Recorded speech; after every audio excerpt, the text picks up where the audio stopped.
You lose again, Irv, but they must be shaking their heads wondering if they will ever win again. It's been 2 weeks since they celebrated a victory.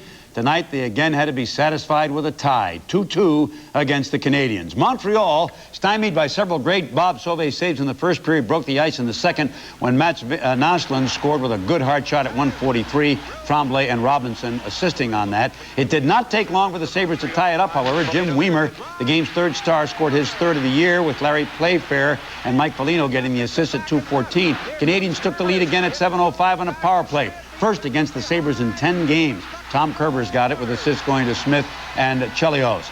But again, the Sabres didn't take long to respond. Dave Andreychuk scored his 11th, first in 6 games from Hamel and Foligno at 10:02, and that was that. Plenty of solid hitting in the third. Also some excellent goaltending from Sauvé and Sotar. Final again, the Sabres 2 and Montreal 2. Same two clubs go at it again tomorrow in Montreal, and Scotty Bowman is still... Ian's at the odd tonight, and Brian has the story.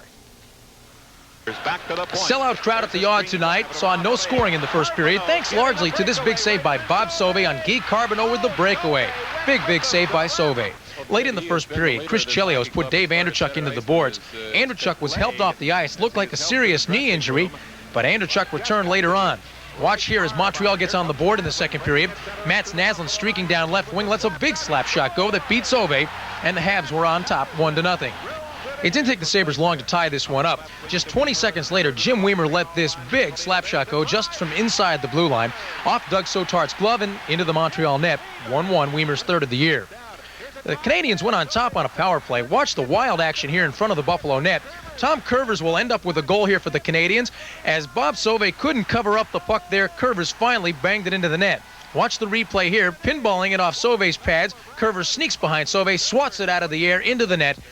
And Scotty Bowman not too pleased about the Canadiens' 2-1 lead. Gilles Hamel went behind the net here to Mike Foligno. The disc comes out in front, and Dave Andreychuk back on the ice after the injury. Puts one in to tie the game at 2. The game went through overtime, and that's how it ended up. The Sabres and Canadiens knotted at 2. That playoff type of hockey, the limited amount of chances that we do get, we're going to have to try to capitalize a little bit better on them. No doubt a more physical Sabres team tonight. It had to be. You know, we weren't, I guess, physical the way we could have been, and tonight we were a little more physical, but not quite where we want to be either. So once again, Scotty Bowman has denied his chance to tie Dick Irvin in the record books, but he'll get another chance tomorrow night at the Forum in Montreal. Final score again, 2-2 here at the Odd. It'd be an exciting game tomorrow night, too. West will be chartering to Montreal in just a few minutes, and the Sabres will once again try to break out of this snap